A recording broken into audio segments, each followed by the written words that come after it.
ಸ್ನೇಹಿತರೆ, ಇವತ್ತಿನ ವಿಡಿಯೋದಲ್ಲಿ ಸಿಂಹ ರಾಶಿಯವರ ಭವಿಷ್ಯ ಈ ಏಪ್ರಿಲ್ ತಿಂಗಳಿನಲ್ಲಿ ಯಾವ ರೀತಿ ಇರುತ್ತೆ, ಏನೆಲ್ಲ ಶುಭ ಫಲಿತಾಂಶಗಳು ಸಿಗ್ತವೆ, ಯಾವ ವಿಚಾರದಲ್ಲಿ ಎಚ್ಚರಿಕೆಯಿಂದ ಇರಬೇಕಾಗುತ್ತೆ ಅನ್ನೋದಕ್ಕೆ ಸಂಬಂಧಪಟ್ಟಂತೆ ಸಂಪೂರ್ಣವಾಗಿ ತಿಳಿಸ್ಕೊಡ್ತೀನಿ. ಹಾಗಾಗಿ ಈ ವಿಡಿಯೋನ ಎಲ್ಲೂ ಸ್ಕಿಪ್ ಮಾಡದೆ ಕೊನೆವರೆಗೂ ನೋಡಿ. ಹಾಗೆ ನೀವೇನಾದರೂ ನಮ್ಮ ಚಾನಲ್ಗೆ ಹೊಸಬ್ರಾಗಿದ್ದರೆ ದಯವಿಟ್ಟು ಈ ಕೂಡಲೇ ಸಬ್ಸ್ಕ್ರೈಬ್ ಮಾಡ್ಕೊಳ್ಳಿ. ಸ್ನೇಹಿತರೆ, ನಾವು ಈ ರಾಶಿ ಭವಿಷ್ಯವನ್ನು ತಿಳ್ಕೊಳ್ಳೋದಕ್ಕಿಂತ ಮುಂಚೆ ಪ್ರಮುಖವಾದಂತಹ ಗ್ರಹಗಳು ಯಾವ ಮನೆಯಲ್ಲಿ ಸಂಚಾರವನ್ನು ಮಾಡ್ತಾ ಇದ್ದೇವೆ, ಯಾವ ಕ್ಷೇತ್ರಗಳ ಮೇಲೆ ಪ್ರಭಾವವನ್ನು ಬೀರ್ತವೆ, ಅದರಿಂದ ಏನೆಲ್ಲ ಆಗುತ್ತೆ ಅನ್ನೋದ್ರ ಬಗ್ಗೆ ತಿಳ್ಕೋಬೇಕಾಗತ್ತೆ. ಮೊದಲಿಗೆ ಶನಿ 6 ಮತ್ತು 7ನೇ ಮನೆಯ ಅಧಿಪತಿಯಾದಂತಹ ಶನಿ ಪ್ರಸ್ತುತ 8ನೇ ಮನೆಯಲ್ಲಿ ತನ್ನ ಸಂಚಾರವನ್ನು ಮಾಡ್ತಾ ಇದ್ದು, ಇದು ಆರೋಗ್ಯ ಸಮಸ್ಯೆಗಳು ಮತ್ತು ಸಂಗಾತಿಯೊಂದಿಗಿನ ವಿವಾದಗಳು ಹಾಗೆ ಹಠಾತ್ತನೆ ಅಡೆತಡೆಗಳು ಉಂಟಾಗ್ತವೆ. ಏಕೆಂದರೆ ನಿಮ್ಮ ರಾಶಿಯಿಂದ 8ನೇ ಮನೆಯಲ್ಲಿ ಅಂದರೆ ಮೀನ ರಾಶಿಯಲ್ಲಿ ಶನಿ ಇರೋದ್ರಿಂದ ಇದನ್ನು ಅಷ್ಟಮ ಶನಿ ಅಂತ ಕರಿತೀವಿ. ಹಾಗಾಗಿ ಅದು ಈ ಕ್ಷೇತ್ರಗಳ ಮೇಲೆ ತನ್ನ ಪ್ರಭಾವವನ್ನು ಬೀರುತ್ತೆ. ಇನ್ನು 4 ಮತ್ತು 9ನೇ ಮನೆಯ ಅಧಿಪತಿಯಾದಂತಹ ಯೋಗಕಾರಕ ಮಂಗಳನು ಮೀನ ರಾಶಿಯಲ್ಲಿ ಅಂದರೆ ನಿಮ್ಮ 8ನೇ ಮನೆಯಾದ ಮೀನ ರಾಶಿಯಲ್ಲಿ ಏಪ್ರಿಲ್ 2ರಿಂದ ತನ್ನ ಸಂಚಾರವನ್ನು ಪ್ರಾರಂಭ ಮಾಡಿದ್ದಾನೆ. ಇದು ಹಠಾತ್ತನೆ ಗಾಯಗಳು, ತಂದೆಯ ಆರೋಗ್ಯ, ರಿಯಲ್ ಎಸ್ಟೇಟ್ ವ್ಯವಹಾರಗಳಲ್ಲಿ ವಿಳಂಬ ಈ ಕ್ಷೇತ್ರಗಳ ಮೇಲೆ ತನ್ನ ಪ್ರಭಾವವನ್ನು ಬೀರುತ್ತೆ. ಹಾಗೆ ನಿಮ್ಮ ರಾಶಿಯ ಅಧಿಪತಿಯಾದಂತಹ ಸೂರ್ಯ 9ನೇ ಮನೆಯಲ್ಲಿ ಉನ್ನತ ಸ್ಥಾನದಲ್ಲಿ ಏಪ್ರಿಲ್ 14ರಿಂದ ತನ್ನ ಸಂಚಾರವನ್ನು ಪ್ರಾರಂಭ ಮಾಡ್ತಾನೆ. ಇದು ಅದೃಷ್ಟ, ನಾಯಕತ್ವ, ದೀರ್ಘ ಪ್ರಯಾಣಗಳು, ಆಧ್ಯಾತ್ಮಿಕ ಒಲವು ಮತ್ತು ಅದ್ಭುತವಾದಂತಹ ಯಶಸ್ಸು ಈ ಕ್ಷೇತ್ರದ ಮೇಲೆ ತನ್ನ ಪ್ರಭಾವವನ್ನು ಬೀರುತ್ತೆ.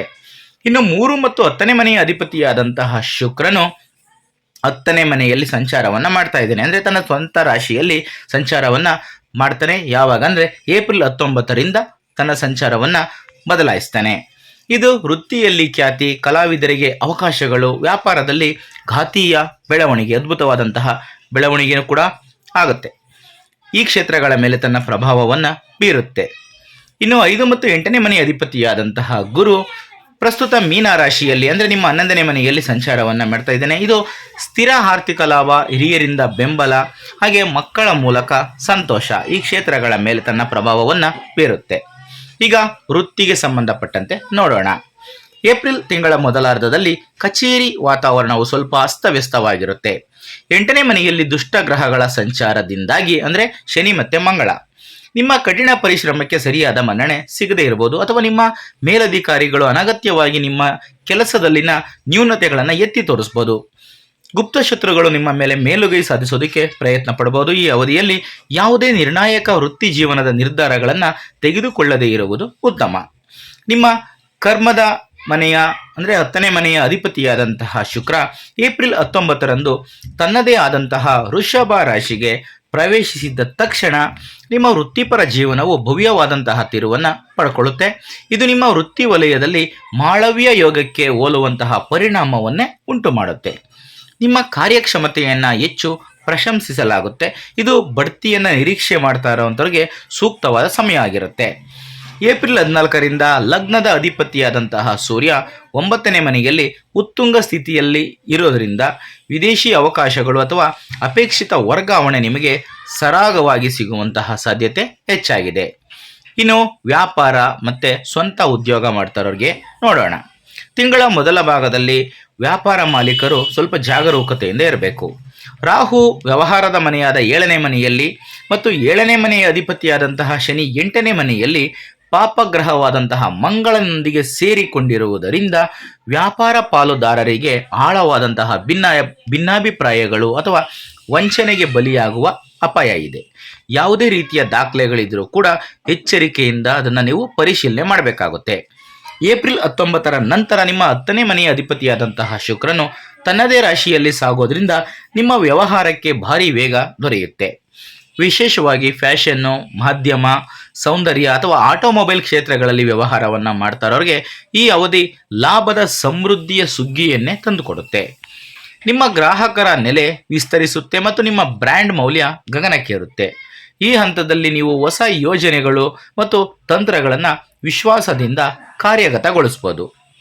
ಇನ್ನು ಹಣಕಾಸು 8ನೇ ಮನೆಯಲ್ಲಿ ಎಷ್ಟೇ ದೋಷಗಳಿದ್ದರೂ ಕೂಡ ನಿಮಗೆ ಯಾವುದೇ ರೀತಿಯ ಆರ್ಥಿಕ ಬಿಕ್ಕಟ್ಟು ಬರದಂತೆ ನೋಡಿಕೊಳ್ಳುವ ಏಕೈಕ ಗ್ರಹ ಅಂದರೆ ಅದು ಗುರು. ಇದು ನಿಮ್ಮ 11ನೇ ಮನೆಯಲ್ಲಿ, ಲಾಭದ ಮನೆಯಲ್ಲಿ ಅಂದರೆ ಮಿಥುನ ರಾಶಿಯಲ್ಲಿ ಬಲವಾಗಿ ಸ್ಥಾನವನ್ನು ಪಡ್ಕೊಂಡಿದೆ. ಏಪ್ರಿಲ್ ತಿಂಗಳು ಪೂರ್ತಿ ಸಂಪತ್ತಿನ ಅರಿವು ನಿಮಗೆ ಸ್ಥಿರವಾಗಿರುತ್ತೆ. ನಿಮ್ಮ ಹಳೆಯ ಹೂಡಿಕೆಗಳು ಕೂಡ ನಿಮಗೆ ಉತ್ತಮ ಲಾಭವನ್ನು ತಂದುಕೊಡ್ತವೆ. ಆದರೂ ನಿಮ್ಮ 2ನೇ ಮನೆಯ ಸಂಪತ್ತಿನ ಮನೆಯ ಅಧಿಪತಿಯಾದಂತಹ ಬುಧನು ಏಪ್ರಿಲ್ 11ರಂದು 8ನೇ ಮನೆಯಲ್ಲಿ ದುರ್ಬಲ ಸ್ಥಿತಿಗೆ ಪ್ರವೇಶವನ್ನು ಮಾಡೋದ್ರಿಂದ ಹಣಕಾಸಿನ ವಹಿವಾಟುಗಳ ಸಮಯದಲ್ಲಿ ಸಂವಹನ ಅಂತರ ಇರ್ಬೋದು. ಯಾರಿಗಾದರೂ ಹಣವನ್ನು ವರ್ಗಾಯಿಸುವ ಮೊದಲು ಎಲ್ಲವನ್ನು ಮತ್ತೊಮ್ಮೆ ಪರಿಶೀಲಿಸಿ.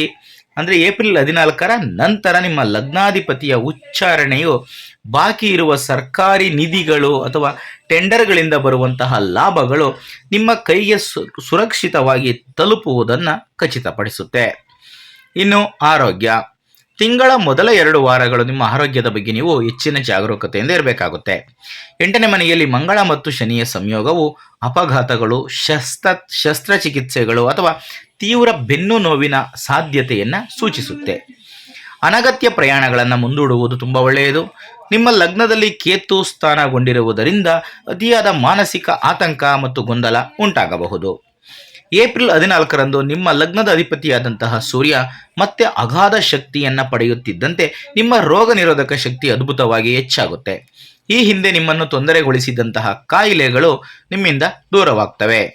ದೈವಿಕ ಅನುಗ್ರಹ ಮತ್ತು ರಕ್ಷಣೆ ನಿಮ್ಮನ್ನು ಸಂಪೂರ್ಣವಾಗಿ ರಕ್ಷಣೆ ಮಾಡುತ್ತೆ. ಇನ್ನು ಕುಟುಂಬ ಮತ್ತು ವೈಯಕ್ತಿಕ ಜೀವನ.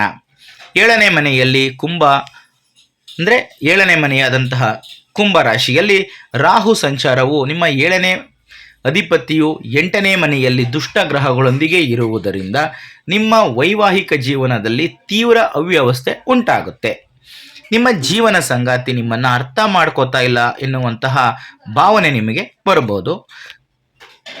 ತೀವ್ರ ತಾಳ್ಮೆಯನ್ನು ನೀವು ಅಭ್ಯಾಸ ಮಾಡ್ಕೋಬೇಕಾಗುತ್ತೆ ಮತ್ತು ವಾದ ಮಾಡೋದನ್ನು ತಪ್ಪಿಸ್ಬೇಕಾಗುತ್ತೆ. ಇದು ಸೂಕ್ತವಾದಂತಹ ಪರಿಹಾರ. ಹಾಗೆ 9ನೇ ಮನೆಯ ಅಧಿಪತಿಯಾದಂತಹ ಮಂಗಳ ಗ್ರಹವು 8ನೇ ಮನೆಯಲ್ಲಿರೋದ್ರಿಂದ ತಿಂಗಳ ಮೊದಲಾರ್ಧದಲ್ಲಿ ನಿಮ್ಮ ತಂದೆಯ ಆರೋಗ್ಯ ಅಥವಾ ಅವರೊಂದಿಗಿನ ನಿಮ್ಮ ಸಂಬಂಧ ಒತ್ತಡದಲ್ಲಿ ಇರುವಂತೆ ಅನ್ನಿಸ್ಬೋದು. ಏಪ್ರಿಲ್ 14ರ ನಂತರ ತಂದೆಯ ನೈಸರ್ಗಿಕ ಸೂಚಕವಾದಂತಹ ಸೂರ್ಯ ಉತ್ತುಂಗಕ್ಕೆ ಏರಿದಾಗ ಈ ಪರಿಸ್ಥಿತಿಗಳು ಸುಧಾರಣೆಯನ್ನು ಕಾಣ್ತವೆ. 11ನೇ ಮನೆಯಿಂದ 5ನೇ ಮನೆಯವರೆಗಿನ ಗುರುವಿನ ದೃಷ್ಟಿಕೋನವು ನಿಮ್ಮ ಮಕ್ಕಳಿಂದ ನಿಮಗೆ ಒಳ್ಳೆಯ ಸುದ್ದಿಯನ್ನು ತಂದುಕೊಡುವಂತಹ ಸಾಧ್ಯತೆ ಹೆಚ್ಚಾಗಿದೆ. ಇನ್ನು ಶಿಕ್ಷಣ ಮತ್ತು ವಿದ್ಯಾರ್ಥಿಗಳು. ನಿಮ್ಮ 5ನೇ ಮನೆಯ ಅಧಿಪತಿಯಾದಂತಹ ಗುರು ಲಾಭದ ಮನೆಯಲ್ಲಿ ಇದ್ದು ತನ್ನ ದೃಷ್ಟಿಯನ್ನು 5ನೇ ಮನೆಯ ಮೇಲೆ ಇರಿಸುವುದರಿಂದ ವಿದ್ಯಾರ್ಥಿಗಳು ಅದ್ಭುತವಾದಂತಹ ಗ್ರಹಣ ಶಕ್ತಿಯನ್ನು ಪ್ರದರ್ಶನ ಮಾಡ್ತಾರೆ. ಆದರೂ 4ನೇ ಮನೆಯ ಅಧಿಪತಿಯಾದಂತಹ ಮಂಗಳ 8ನೇ ಮನೆಯಲ್ಲಿ ಇರೋದರಿಂದ ಪ್ರಾಥಮಿಕ ಶಿಕ್ಷಣದಲ್ಲಿ ಕೆಲವೊಂದಷ್ಟು ತಾತ್ಕಾಲಿಕ ಅಡೆತಡೆಗಳು ಉಂಟಾಗ್ಬೋದು. ಏಪ್ರಿಲ್ 14ರಂದು ಸೂರ್ಯನು 9ನೇ ಮನೆಯಲ್ಲಿ ಉತ್ತುಂಗಕ್ಕೆ ಏರ್ತಾನೆ.